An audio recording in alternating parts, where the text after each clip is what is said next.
পানি একটি মৌলিক অধিকার। পানি প্রকৃতির এমন একটি দান যা প্রায় সব জীবনের জন্য অপরিহার্য।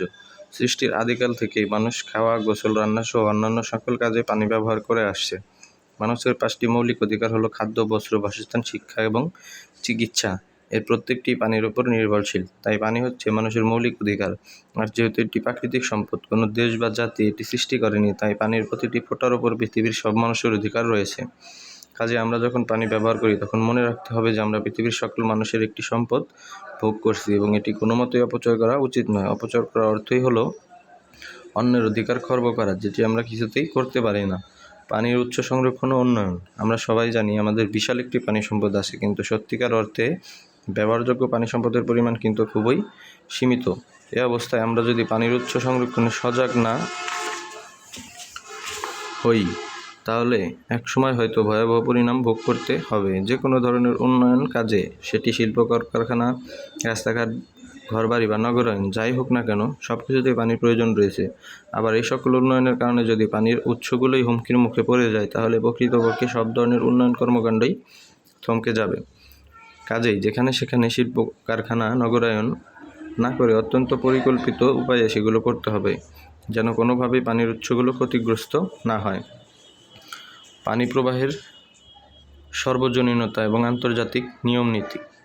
তোমরা কি জানো পৃথিবীর সব সাগর মহাসাগরের একটি আরেকটির সাথে সংযোগ আছে? হ্যাঁ, আমাদের সাগর, মহাসাগর বা সমুদ্র সবগুলো একটি আরেকটির সাথে সংযুক্ত। আবার পাহাড়ি ঝর্ণা থেকে সৃষ্ট নদী একসময় সাগরে গিয়ে পড়ে। অর্থাৎ একটি নদী বা সাগর যেখানেই থাকুক না কেন, যে দেশেই এর উৎপত্তি হোক না কেন বা যেখান দিয়ে এটি প্রবাহিত হোক না কেন, আসলে সেগুলো সারা পৃথিবীর সম্পদ। এর অর্থ পানি সম্পদ অবশ্যই একটি সার্বজনীন বিষয়।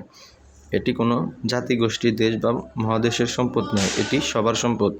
বিভিন্ন দেশের মাঝে সৃষ্ট রাজনৈতিক রেষারেষি, উন্নয়ন প্রতিযোগিতা, স্বার্থপর আচরণ এবং অসহিষ্ণু মনোভাবের কারণে পানি সম্পদের এই সার্বজনীনতা অনেক সময়ই মানা হচ্ছে না। তবে জাতিসংঘ 1997 সালে বিভিন্ন দেশের মধ্য দিয়ে প্রবাহিত নদীগুলোর ক্ষেত্রে পানির বণ্টন নিয়ে একটি আন্তর্জাতিক সমঝোতা চুক্তি তৈরি করে, যদিও চুক্তিটি এখন পর্যন্ত খুব একটা কার্যকর হয়নি। এছাড়াও পানি সম্পদ সংক্রান্ত আন্তর্জাতিক ক্ষেত্রে গৃহীত পদক্ষেপগুলো নিচে বর্ণনা করা হলো। Ramsar convention. 1971 সালের 2 ফেব্রুয়ারিতে ইরানের রামসারে ইউনেস্কোর উদ্যোগে আন্তর্জাতিক সম্মেলনে নেওয়া জলাভূমি সংক্রান্ত সিদ্ধান্তগুলো হচ্ছে রামসার কনভেনশন। বাংলাদেশ 1973 সালে এই সমঝোতা চুক্তিতে সম্মতি জ্ঞাপন করে স্বাক্ষর করে। পরবর্তী সময়ে 1982 সালে রামসার কনভেনশন সংশোধন এবং পরিমার্জন করা হয়। আন্তর্জাতিক নদী কনভেনশন। আন্তর্জাতিক নদী কনভেনশন আন্তর্জাতিক আইন সমিতি 1966 সালে হেলসিঙ্কিতে অনুষ্ঠিত তাদের 52তম সম্মেলনে আন্তর্জাতিক নদীগুলোর পানি ব্যবহার সম্পর্কে একটি কমিটি রিপোর্ট গ্রহণ করে। এটি হেলসিঙ্কি নিয়ম নামে পরিচিত। পরবর্তী সময়ে জাতিসংঘের আন্তর্জাতিক আইন কমিশন আন্তর্জাতিক পানির ব্যবহারের জন্য এটি চুক্তি করে, যা 1947 সালের 21 মে জাতিসংঘের সাধারণ সভায় কনভেনশন হিসেবে গ্রহণ করা হয়।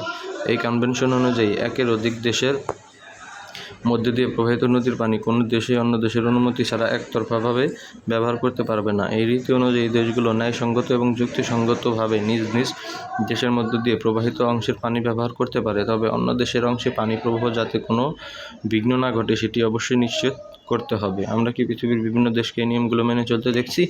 আজকের মতো এখানে দেখা পাবো। Tata, bye bye.